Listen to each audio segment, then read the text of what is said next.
Hello. हाँ, तो अभी हम लोग स्टार्ट करने वाले हैं क्लास 11th। ये लेक्चर नंबर 6 है और लॉज ऑफ मोशन का ये 6th पार्ट है, जिसके अंदर हम लोग कॉन्टैक्ट फोर्स का स्टडी करेंगे। What is contact force? Contact force is the force applied between two body when both are in contact। अगर कोई बॉडी फिजिकली एक दूसरे के कांटेक्ट में आता है तो उन दोनों बॉडी के बीच में फोर्स लगता है, that is called contact force. जैसे कि हमने ये फोर्स को और इसको बॉडी को दोनों बॉडी को कांटेक्ट में रखा है। हमने फोर्स फर्स्ट बॉडी के ऊपर लगाया है and now m2 masses same velocity से मूव, सेम एक्सेलरेशन से मूव कर रहा है, बट हमने m2 के ऊपर तो कोई फोर्स लगाया नहीं, तो क्या होगा, इन दोनों के बीच में एक फोर्स लग रहा है and that is contact force. जो m2 मासेस है ये f2 लाइक कॉन्टैक्ट फोर्स के कारण एक्सिलरेट है। तो हम इसका स्टडी करने वाले हैं इस चैप्टर में, स्प्रिंग फोर्स के बारे में करने वाले हैं, क्योंकि ये स्प्रिंग के ऊपर हमने फोर्स mg मास सेंड करवाया है। mg डाउनवर्ड डायरेक्शन में आएगा और जिसके कारण इसके अंदर एलोंगेशन होगा। क्या होगा? एलोंगेशन होगा, और इस एलोंगेशन के कारण ये स्प्रिंग अपवर्ड डायरेक्शन में फोर्स लगाएगा, दैट इज kx। हम इन सब का कैलकुलेशन करेंगे, स्टडी करेंगे। आइए हम स्टडी करते हैं first contact force.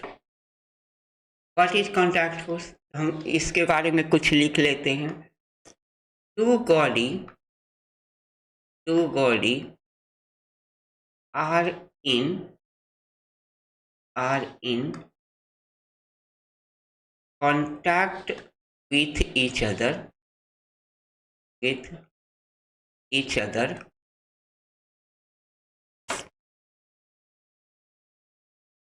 and they applied force between them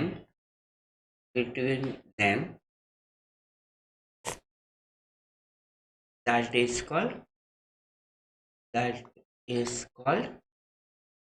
contact force। Contact force के यहाँ मैंने 2 केसेस लिखे, that is of mass m1, that is of mass m2। हमने f1 बॉडी के ऊपर फोर्स m1 बॉडी के ऊपर f1 फोर्स लगाया है, that is a mass m1 and that is a mass m2 and both are placed at the smooth surface। Smooth surface है वो इसलिए हमने अभी रखा है क्योंकि फ्रिक्शन के बारे में हम अभी कुछ नहीं एक्स्ट्रा जानते हैं, तो इसके बारे में हम लोग नहीं करेंगे। तो इस केस में क्या है, mg फोर्स यहाँ नीचे की तरफ लग रहा है ना, mg फोर्स नीचे की तरफ लग रहा है, यहाँ भी m2g नीचे की तरफ फोर्स लग रहा है। अपवर्ड डायरेक्शन में नॉर्मल लग रहा होगा, that is normal n1, and यहाँ भी नॉर्मल लग रहा है। नाउ हमने ये जो फोर्सेस लगाया है, ये फोर्सेस m2 मासेस के ऊपर, m1 मासेस के ऊपर लगाया। m2 क्यों चल रहा है? फोर्स ऑफ कांटेक्ट के कारण, xc एंड xc। यहाँ जो फोर्स लग रहा है xc, ये body m2 masses is apply x, that is a contact force। The mass m2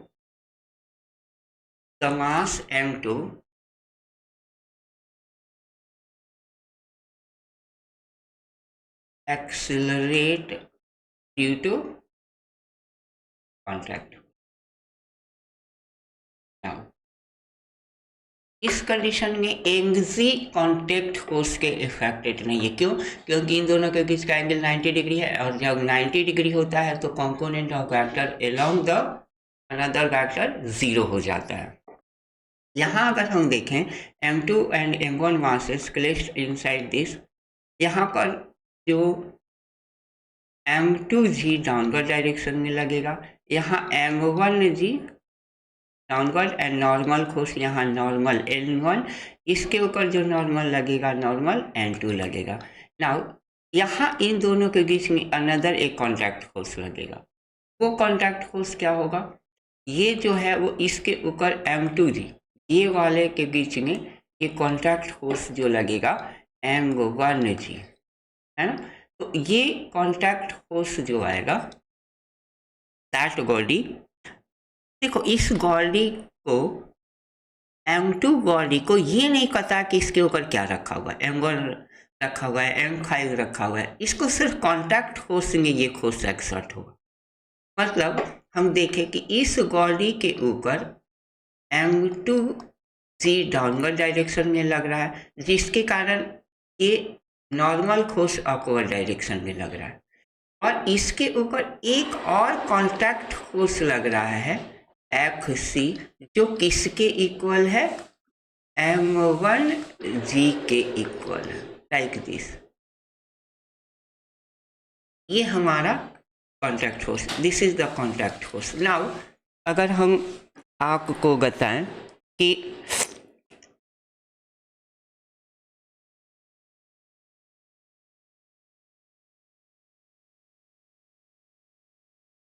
अगर कॉन्टैक्ट फोर्स यहाँ नहीं होता तो ये जो सरफेस है इसके ऊपर फ्रिक्शन को नॉर्मल जो होगा वो कम लगेगा। नाउ यहाँ जो कॉन्टैक्ट फोर्स है that contact force increase the mass of M2, इसके कारण एक और नॉर्मल ऊपर की तरफ यहाँ लगेगा। नेक्स्ट नॉर्मल यहाँ क्या आ जाएगा, X के ऊपर। नेक्स्ट नॉर्मल कितना आ जाएगा, MC के ऊपर। हम लोग नेक्स्ट स्टडी करते हैं, इसके ऊपर एक न्यूमेरिकल देखते हैं, है ना। इसके ऊपर हम लोग एक न्यूमेरिकल देखते हैं।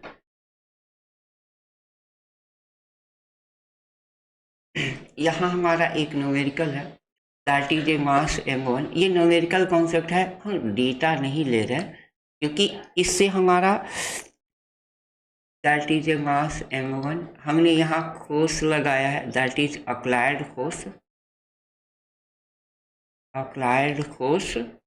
F, and now that is a mass M2। हमने इन दोनों के बीच में कॉन्टैक्ट फोर्स लगेगा like FC and another XC। मैंने लेफ्ट किया क्योंकि ये both body are in contact then moving with the constant x। Let the common acceleration A। Now both body are moving with the same acceleration. अब free body अगर diagram बनाते हो और body और body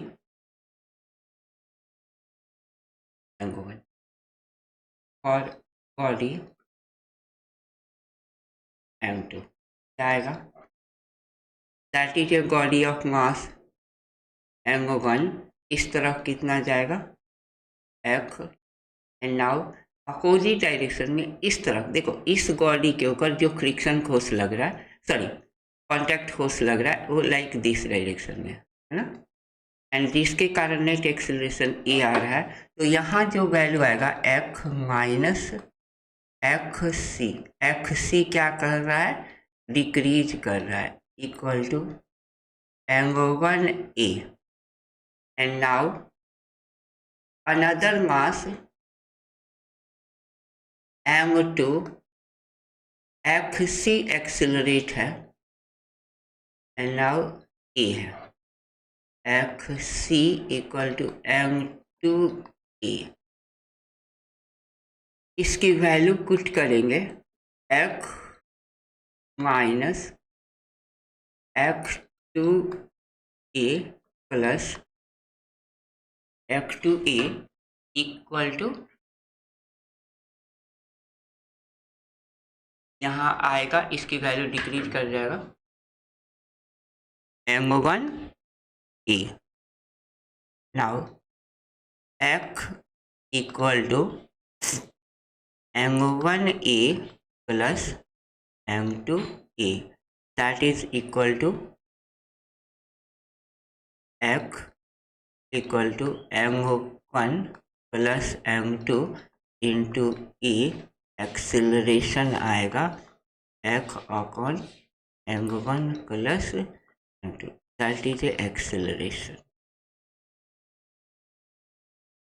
acceleration of the. Now अगर इसकी value हम निकालते हैं एफ सी, कॉन्टैक्ट फोर्स कितना होगा? Contact force F C is equal to m2a, a की जगह पे हमने ये निकाला है F C equal to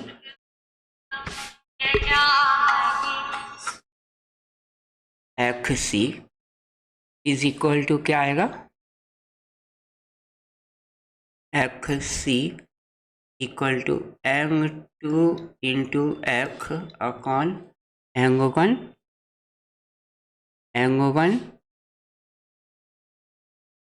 sorry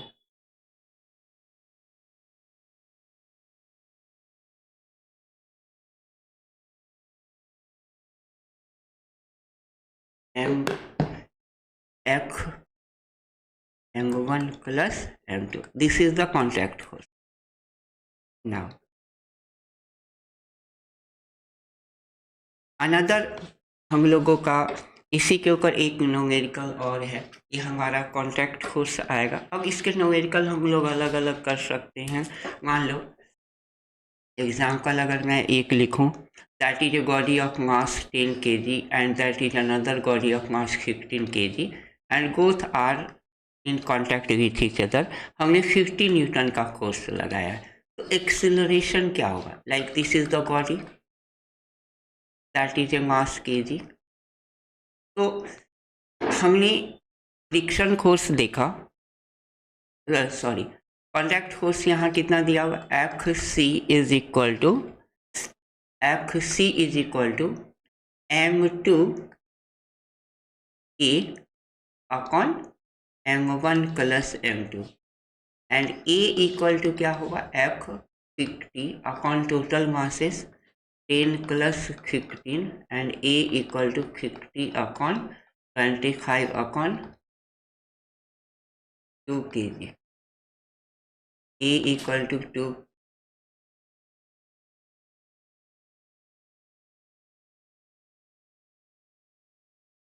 2 metre per second square and now a and contact force होगा m2 is 15 into 2, that is 30 Newton. Now इसमें हमें कॉन्टैक्ट फोर्स ध्यान से देखना है कि इस बॉडी को एक्सेलरेट, हमने टोटल फोर्सेस कितने अप्लाई किए हैं? टोटल फोर्सेस अप्लाई है 50 न्यूटन। इस 50 न्यूटन में से 50 न्यूटन फोर्सेस में 10 kg मासेस को एक्सेलरेट करने में 20 न्यूटन का फोर्स लग रहा है। रिमेनिंग 30 न्यूटन फोर्स जो किस में जा रहा है? सेकेंड मासेस को एक्सेलरेट करने में जा रहा है, और ये कॉन्टैक्ट फोर्स है। क्यों? क्योंकि जो सेकेंड मासेस है, this is accelerate the m2 and this is the contact force and this is the contact force. Now हमारा नेक्स्ट जो कॉन्सेप्ट है वो हम करने जा रहे हैं spring. What is spring?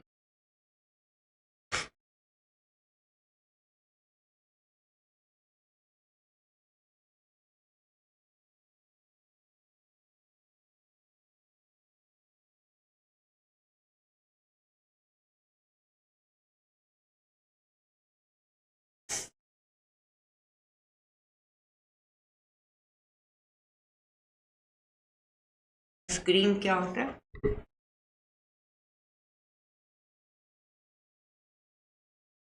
Spring होता है जो एक किसी भी बॉडी के ऊपर खोस लगाता है तो हम लोग एक स्क्रीन यूज करते हैं।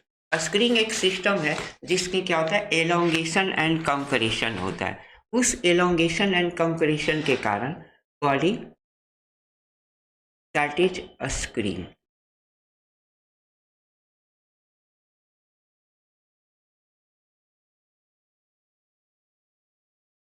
स्क्रीन खोस वर्क कैसे करता है, ये इम्पोर्टेंस है।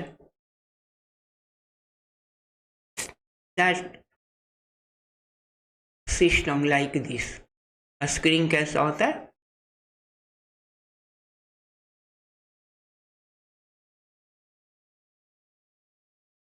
लाइक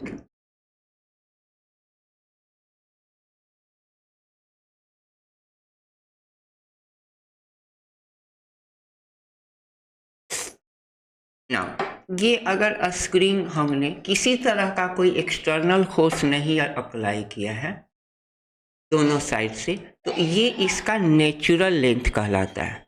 क्या कहलाता है? Natural length L0। इसको लेंथ ऑफ स्ट्रिंग बोला जाता है। जब हम फोर्स लगाएंगे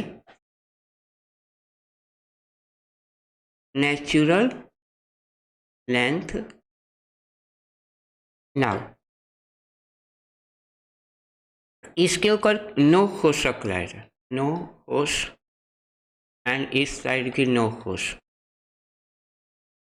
नाउ अगर हम बोलें कि फोर्स आप लगाओगे तो क्या होगा? The change of length,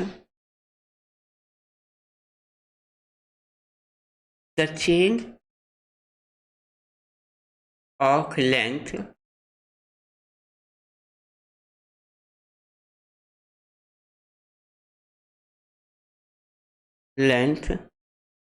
is directly proportional to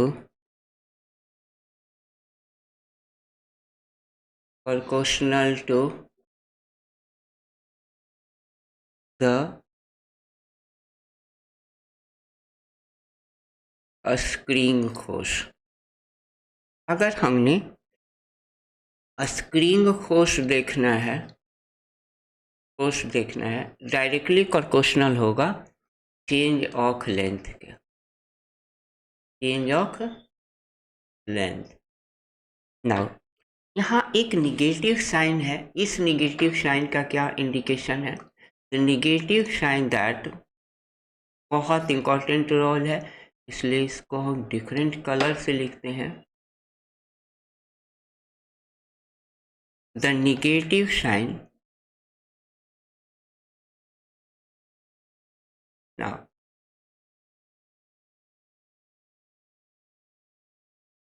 the negative sign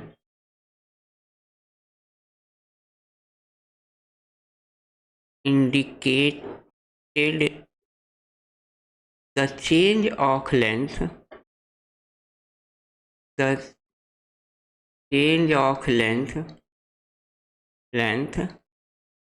opposite to the acquired force, now sorry, change of screen force to the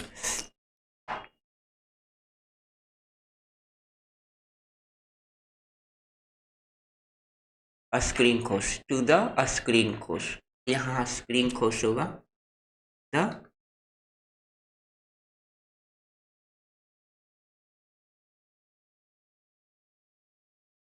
opposite to the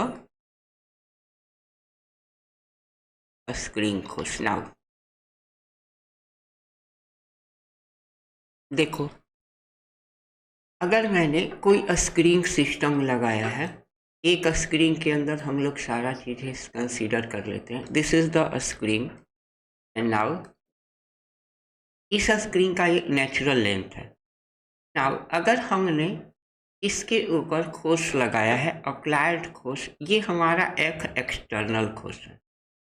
ये एक एक्सटर्नल फोर्स होने के कारण इस कंडीशन में वह कंप्रेस होगा। इसमें क्या होगा, the size of a screen, the size of a screen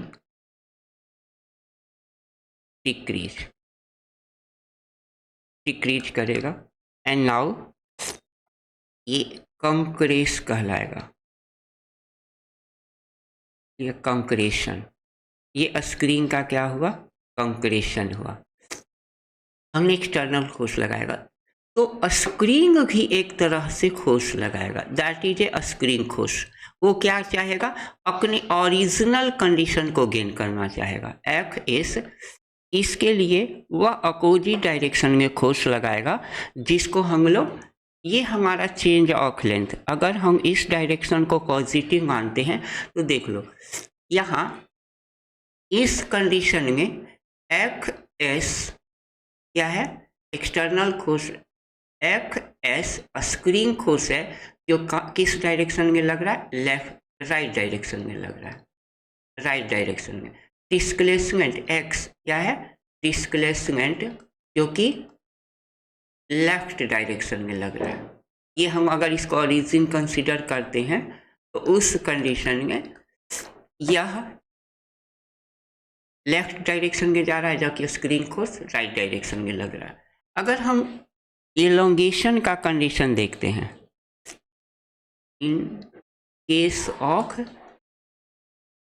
elongation, elongation में क्या होगा, length of a screen, length of a screen increase करेगा, और अगर length of a screen increase करेगा तो इसका एलोंगेशन राइट डायरेक्शन में है। डिस्प्लेसमेंट जो है ये हमारा एफ एक्सटर्नल खोस है, एक्सटर्नल खोस है, तो स्क्रीन क्या चाहेगा, अपने ओरिजिनल शेप को गेन करना चाहेगा, एफ एस। तो यहाँ स्क्रीन खोस के लिए अगर देखा जाए एक्स इन राइट डायरेक्शन है, राइट डायरेक्शन में है, तो फ्रिक्शन यहाँ स्क्रीन खोस कैसा है, इन लेफ्ट डायरेक्शन, कैसा है, लेफ्ट डायरेक्शन में। अगर हम लिखें तो इसके कारण एफ स्क्रीन को खोस F S directly proportional to minus X. अगर आप प्रोपोर्शनलिटी कांस्टेंट एक यूज करते हो तो F S equal to K X minus K X, ये हमारा क्या आएगा, स्क्रीन खोस का कैलकुलेशन आएगा। अगर हम स्क्रीन खोस की बात करें, where k is proportionality constant and SI unit k equal to n upon n. Now the value of k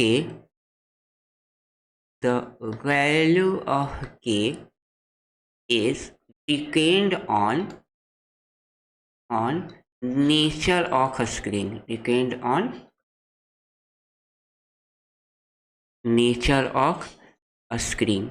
अब कोई स्क्रीन हार्ड हो सकता है, जैसे कि आपके मोटरसाइकिल के सॉकर में भी स्क्रीन लगा हुआ है, आपके पेन में भी स्क्रीन लगा होता है ना। तो इन दोनों केसेस में स्क्रीन का वैल्यू क्या चेंज करेगा, एक हार्ड स्क्रीन होगा, एक लूज स्क्रीन अगर हम कंसीडर करते हैं तो वो डिपेंड करता है स्क्रीन के नेचर के ऊपर। तो उसी को वैल्यू हम लोग रिप्रेजेंट करने के लिए के यूज करते हैं। मान लो कि एक स्क्रीन है, इस स्क्रीन से मैंने हैंग करवाया हुआ है, that is mass of 10 kg। अगर हम बोलें एग्जाम्पल, a body of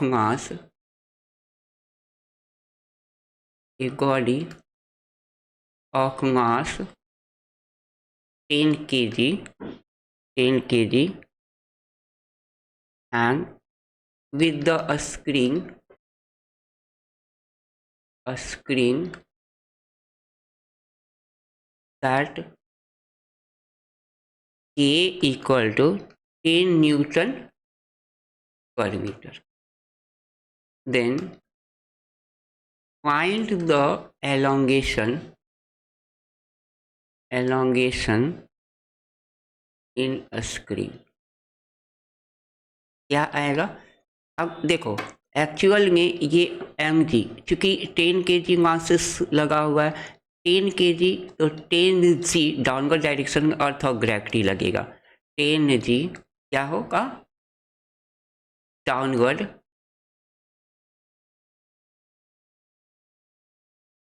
ये ग्रेविटी के कारण लग रहा है। स्क्रीन फोर्स अपवर्ड डायरेक्शन में लगेगा, that is a screen force. तो ये बॉडी एक्सिलरेट है क्या? एक्स अपवर्ड लगेगा। अब इसके कारण ये बॉडी ना अपवर्ड जा रहा है ना डाउनवर्ड जा रहा है। नाउ ये बॉडी के ऊपर अगर हम फ्री बॉडी डायग्राम बनाते हैं, that is a body of mass 10 kg, 10g downward direction में आ रहा है, अपवर्ड डायरेक्शन में फ्रिक्शन स्क्रीन फोर्स लग रहा है, इसका एक्सेलरेशन a इक्वल टू 0। तो friction force screen force F S is equal to F S, and अगर हम देखें minus 10g is equal to 10 into acceleration 0। तो एक्सेलरेशन 0 होने के कारण इसका जो नेट फोर्स होगा वो 0 हो जाएगा। Net force is equal to F S minus 10g equal to 0, and now fs equal to 10e, that is equal to a screen force. A screen force is equal to and 10